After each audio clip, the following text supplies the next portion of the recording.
ನಮ್ಮೊಂದಿಗೆ ಇದೀಗ ಮಾತಾಡಿಸ್ತಾ ಇದ್ದಾನೆ ಗುರುಪ್ರಸಾದ್ ಅವರ. ಗುರುಪ್ರಸಾದ್ ಅವರ, ಈಗ 45 ದಿನಗಳ ಕಾಲದಲ್ಲಿ ಅವರಲ್ಲಿ ವಿಶೇಷವಾಗಿ ನೀವು ಆರೋಗ್ಯ ತಪಾಸಣೆ ಅಂತ ಬಂದಾಗ ಯಾವೆಲ್ಲ ತಪಾಸಣೆಗೆ ಅವರು ಒಳಪಡಬೇಕಾಗುತ್ತೆ ಅತಿ ಮುಖ್ಯವಾಗಿ ಅಂತ ಹೇಳಿ? ಆರೋಗ್ಯ ತಪಾಸಣೆ ಅಂದ್ರೆ ನೋಡಿ, ದೇಹದ ವಿವಿಧ ವ್ಯವಸ್ಥೆಗಳಿರುತ್ತೆ.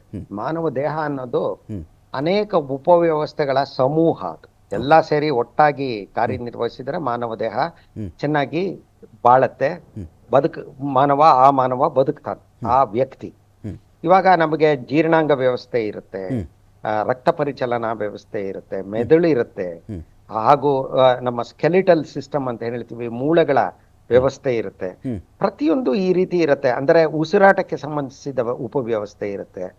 ಈ ರೀತಿ ಪ್ರತಿಯೊಂದು ದೇಹದ ಉಪವ್ಯವಸ್ಥೆಯ ಮೇಲೂ ಅಂತರಿಕ್ಷ ಯಾನ ಯಾವ ಬಗೆಯ ಪರಿಣಾಮವನ್ನ ಬೀರಿದೆ ಅಂತ ಕೂಲಂಕಷವಾಗಿ ವೈದ್ಯರು ಪರಿಶೀಲಿಸ್ತಾರೆ. ಇದಕ್ಕೆ ಅನೇಕ ವಿಧಾನಗಳಿದೆ, ಪ್ರೋಟೋಕಾಲ್ಸ್ ಅಂತ ಹೇಳ್ತೀವಿ. ಆ ರೀತಿ ಅದನ್ನ ಬಳಸಿ ಇವ್ರನ್ನ ಮೊದಲನೇದಾಗಿ ತಪಾಸಣೆಗೆ ಒಳಪಡಿಸ್ತಾರೆ, ಜೊತೆಗೆ ಮಾತನಾಡ್ತಾರೆ ಕೂಲಂಕಷವಾಗಿ.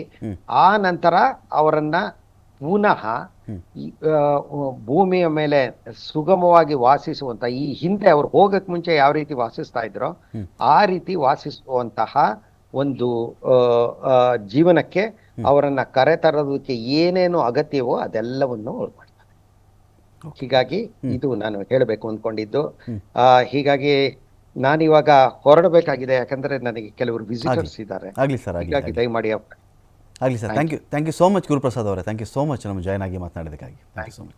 ನಮಸ್ಕಾರ, ಭಾಳ ಸಂತೋಷ ಆಯಿತು. Thank you. ಇದೀಗ ಡಾಕ್ಟರ್ TN ಸುರೇಶ್ ಕುಮಾರ್ ಅವರಿದ್ದಾರೆ, ವಿಜ್ಞಾನಿಗಳು. ಸ್ವಾಗತ ಸರ್ ನಿಮಗೆ ಈ ಒಂದು ಡಿಬೇಟ್ಗೆ.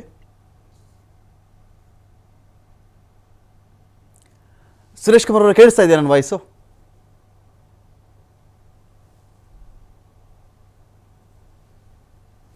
ಮತ್ತೆ ಸಂಪರ್ಕ ಮಾಡ್ತೀನಿ ಸುರೇಶ್ ಕುಮಾರ್ ಅವರನ್ನು. ಅಂದರೆ ನಾವೀಗ ಇಲ್ಲಿ ನೋಡ್ತಾ ಇದ್ದೀವಿ, ಚಿಕಿತ್ಸೆ ಅಂತ ಬಂದಾಗ ಮೂಳೆ ವಿಚಾರ, ಸ್ನಾಯು ಸವೆತ ಆಗದಂತೆ ಚಿಕಿತ್ಸೆಯನ್ನು ಕೊಡಲಾಗುತ್ತೆ. ಬೇಬಿ ಫೂಟ್ ಸಿಂಡ್ರೋಮ್ ಕೂಡ ಇರುತ್ತೆ. ಇದೀಗ ಸುರೇಶ್ ಕುಮಾರ್ ಅವರು ಜಾಯ್ನ್ ಆಗಿದ್ದಾರೆ ಅಂತ ನಾನು ಭಾವಿಸ್ತೀನಿ. ಡಾಕ್ಟರ್ TN ಸುರೇಶ್ ಕುಮಾರ್ ಅವರು, ವಿಜ್ಞಾನಿಗಳು. ಸುರೇಶ್ ಕುಮಾರ್ ಅವರೇ, ಇದೀಗ ಸುನಿತಾ ವಿಲಿಯಮ್ಸ್ ಮತ್ತು ಇನ್ನೂ ಒಂದು ಮೂರು ಜನ ವಾಪಸ್ ಆಗಿದ್ದಾರೆ ಅಲ್ಲಿಂದ. ಈ ಒಂದು ಸಾಧನೆಯ ಬಗ್ಗೆ ಏನು ಹೇಳಕ್ಕೆ ಬಯಸ್ತೀರಿ ಅಂತ?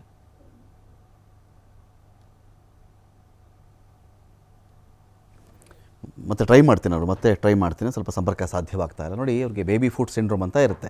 ನಡೆಯೋಕ್ಕಾಗಲ್ಲ ಅವ್ರಿಗೆ ಇಮ್ಮಿಡಿಯೇಟಾಗಿ ಅಂತ. 9 ತಿಂಗಳ ಕಾಲ ತೇಲಾಡ್ತಾ ಇರ್ತಾರಲ್ಲಿ, ಗುರುತ್ವಾಕರ್ಷಣ ಬಲ ಇರಲ್ಲ ಅಲ್ಲಿ. ಸೊ ಆ ಕಾರಣದಿಂದಾಗಿ ಏನಾಗುತ್ತೆ, ಸಡನ್ನಾಗಿ ನಡೆಯೋಕ್ಕಾಗಲ್ಲ ಅವ್ರಿಗೆ.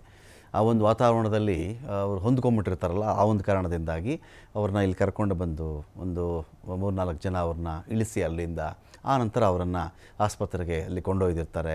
ಅಲ್ಲಿ ಸಾಕಷ್ಟು ದಿನಗಳ ಕಾಲ ಈ ಒಂದು ವಾತಾವರಣಕ್ಕೆ ಹೊಂದಿಕೊಂಡ ನಂತರದಲ್ಲಿ ಒಂಥರ ಪುನಶ್ಚೇತನ ಶಿಬಿರ ಥರ ಇದು, ಪುನಶ್ಚೇತನ ಶಿಬಿರ. ಆ ಥರದೊಂದು ಶಿಬಿರದಲ್ಲಿ ಅವರೆಲ್ಲ ಕೂಡ ಇರ್ತಾರೆ. ಅಲ್ಲಿಂದ ಅವ್ರಿಗೆ ಈ ಲೋಕಕ್ಕೆ ಮತ್ತೆ ಭೂಮಿಯಿಂದ ಇಲ್ಲಿಂದ ಹೊರಟು ಬಾಹ್ಯಾಕಾಶ ತಲುಪಿ ಅಲ್ಲಿಂದ ವಾಪಸ್ ಬಂದ ಮೇಲೆ ಮತ್ತೆ ಭೂಮಿಗೆ ಹೊಂದಿಕೊಳ್ಳುವಂಥ ಎಕ್ಸಸೈಸಸ್ ಇಲ್ಲಿ ಸ್ಟಾರ್ಟ್ ಆಗುತ್ತೆ ಅವ್ರಿಗೆ. ಎಲ್ಲ ವಿಚಾರಕ್ಕೆ ಸಂಬಂಧಪಟ್ಟಂತೆ ನಾನು ಮತ್ತಷ್ಟು ಮಾಹಿತಿ ಪಡ್ಕೊಳ್ಳೋದಿದೆ, ಕೊಡುವುದಿದೆ. ಮಾತಾಡ್ತೀನಿ ಬ್ರೇಕ್ ಆದಮೇಲೆ.